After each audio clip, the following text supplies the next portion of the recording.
Hello friends, welcome to Telugu state jobs. And ఇక్కడ చూడండి, Indian institute of technology Tirupati అనమాట. ఇందులో మనకి గ్రాడ్యుయేట్ అప్రెంటిస్ జాబ్స్కి నోటిఫికేషన్ అనేది వచ్చింది. ఇవన్నీ కూడా కాంట్రాక్ట్ అనమాట. 1 year కాంట్రాక్ట్ ఉంటుంది. అవసరమైతే ఇంకో 1 year కూడా పెంచుతారనమాట. మీకు మంత్లీ 20,000 శాలరీ అనేది వస్తుంది. అండ్ మీకు ఎటువంటి ఎక్స్పీరియన్స్ కూడా అవసరం లేదు. అన్ని రకాల డిగ్రీ వాళ్ళకి కూడా ఇందులో మనకి గ్రాడ్యుయేట్ అప్రెంటిస్ జాబ్స్ అనేవి ఉన్నాయి. అండ్ ఎవరైనా అప్లై చేసుకోవాలనుకుంటే అప్లై చేసుకోండి. దీనికి సంబంధించి పూర్తి వివరాలు ఈ వీడియోలో క్లియర్గా ఎక్స్ప్లెయిన్ చేస్తాను. వీడియో ఎండింగ్ వరకు చూడండి. అండ్ ఎవరైతే ఫస్ట్ మన ఛానల్ చూస్తున్నారో తప్పకుండా సబ్స్క్రైబ్ చేయండి. అండ్ ఇక్కడ చూడండి, ఒక్కో అప్రెంటిస్ జాబ్ గురించి చెప్తాను. అండ్ ఇక్కడ చూడండి, అడ్మినిస్ట్రేటివ్ డిపార్ట్మెంట్ అనమాట.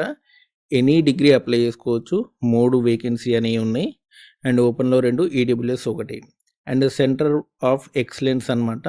బీటెక్లో మనం ట్రిపుల్ ఈసీ, ఈఐఈ, ఐసీఈ ఎవరైనా అప్లై చేసుకోవచ్చు. అండ్ ఇందులో ఒక జాబ్ ఉంది, ఇది ఓబీసీలో ఉంది. ఆ తర్వాత బీటెక్ సంబంధించి మెకానికల్ సంబంధించి ఒక జాబ్ ఉంది, ఇది కూడా ఓపెన్లో ఉంది. అండ్ సెంట్రల్ లైబ్రరీ సంబంధించి బ్యాచిలర్ డిగ్రీ అనమాట, ఇది ఒక జాబ్ ఉంది, ఎస్టీలో ఉంది. అండ్ ఆ తర్వాత వచ్చేసినది మనకి సెంట్రల్ వర్క్షాప్ అనమాట. BTech mechanical and number of vacancy వచ్చేసినట్టు 1 అనమాట. ఇది ఎస్సీ కేటగిరీలో ఒకటి ఉంది. అండ్ కెమికల్ ఇంజనీరింగ్ అనమాట. బీటెక్ కెమికల్ ఇంజనీరింగ్, ఇది ఒక జాబ్ ఉంది, ఓబీసీలో ఒకటి ఉంది. అండ్ కెమిస్ట్రీ అనమాట, బీఎస్సీ కెమిస్ట్రీ, ఇది ఓపెన్లో ఒకటి ఉంది. అండ్ ఆ తర్వాత సివిల్ అండ్ ఎన్విరాన్మెంటల్ ఇంజనీరింగ్ సంబంధించి సివిల్లో ఒకటి ఉంది. అండ్ ఇది డిపార్ట్మెంట్ అనమాట. సివిల్ ఇంజనీరింగ్ వాళ్ళకి ఒక జాబ్ అనేది ఉంది. And BSc in chemistry microbiology వాళ్ళకి ఒక జాబ్ అనేది ఉంది, ఇది ఓబీసీ వాళ్ళకు ఉంది. అండ్ ఆ తర్వాత మనకి ఎలక్ట్రికల్ ఇంజనీరింగ్ అనమాట. ఈ డిపార్ట్మెంట్లో మనకి బీటెక్ ఎలక్ట్రికల్ చేసిన వాళ్ళకి 2 వేకెన్సీ ఉన్నాయి, ఇది ఓపెన్లో ఉంది. ఇంజనీరింగ్ యూనిట్ అనమాట. And BTech civil engineering and electrical engineering సంబంధించి వేకెన్సీ ఉంది. అండ్ ఒక్కొక్కటి. అండ్ ఒకటేమో ఎస్సీలో ఉంది, ఒకటేమో ఈడబ్ల్యూఎస్లో ఉంది. ఆ తర్వాత హ్యుమానిటీస్ అండ్ సోషల్ సైన్స్ అనమాట. ఎనీ డిగ్రీ వాళ్ళు అప్లై చేసుకోవచ్చు, ఇది ఓపెన్లో ఒకటి ఉంది. అండ్ ఆ తర్వాత మెకానికల్ ఇంజనీరింగ్ అనమాట. బీటెక్ మెకానికల్ ఒకటి ఉంది, ఓపెన్లో ఒకటి ఉంది. ఫిజిక్స్ అనమాట, బీఎస్సీ ఫిజిక్స్ అండ్ ఒక జాబ్ ఉంది, అది కూడా ఓబీసీలో ఉంది. అండ్ ఇక్కడ చూడండి, డిప్లొమా వాళ్ళకి కూడా జాబ్స్ అనేవి ఉన్నాయి, కానీ శాలరీ అనేది 18,000 అనేది ఉంటుంది. ఇది కూడా దాదాపు 2 years వరకు కూడా మీకు ఉండే అవకాశం ఉంది. ఇనిషియల్గా అయితే 1 year అని చెప్తారు, అవసరమైతే 2 years వరకు కూడా చేస్తారు.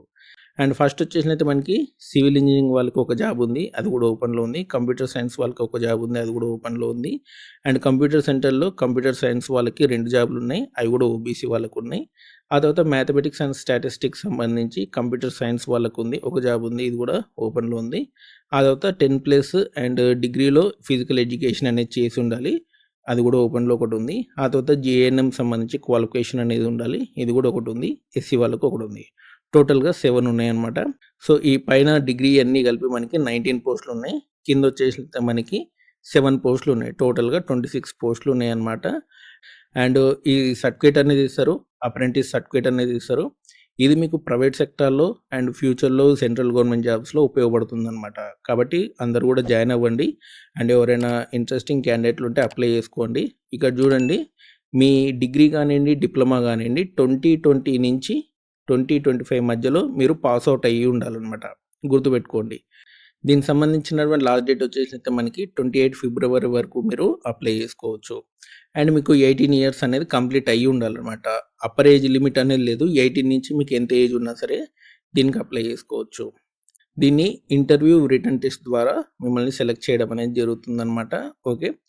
అండ్ ఇక్కడ చూడండి, దీనికి సంబంధించినటువంటి అప్లికేషన్ లింక్ అనేది ఉంది, అండ్ అది మీకు డిస్క్రిప్షన్లో ఇస్తాను, అప్లై చేసుకోండి. ఒకవేళ మీరు షార్ట్ లిస్ట్ అయితే రిటన్ టెస్ట్కి సంబంధించి షార్ట్ లిస్ట్ అనేది రిలీజ్ చేస్తారు. మీరు కనుక షార్ట్ లిస్ట్ అయితే ఈ సర్టిఫికేట్లన్నీ తీసుకొని వెళ్ళాల్సి ఉంటుంది రిటర్న్ ఎగ్జామ్ అండ్ ఇంటర్వ్యూకి. ఓకే. సో దీనికి సంబంధించినటువంటి notification link and application link అనేది మీకు డిస్క్రిప్షన్లో ఇస్తాను, చూసుకోండి. ఎవరికైనా క్వాలిఫికేషన్ ఉంటే కంపల్సరీ అప్లై చేయండి. ఇలాంటి తెలుగు స్టేట్ జాబ్ అప్డేట్స్ కోసం మన ఛానల్ తప్పకుండా సబ్స్క్రైబ్ చేయండి, వీడియోని లైక్ చేయండి, షేర్ చేయండి. అంతేకాదు మన టెలిగ్రామ్ ఛానల్లో కూడా కంపల్సరీ జాయిన్ అవ్వండి. Thanks for watching.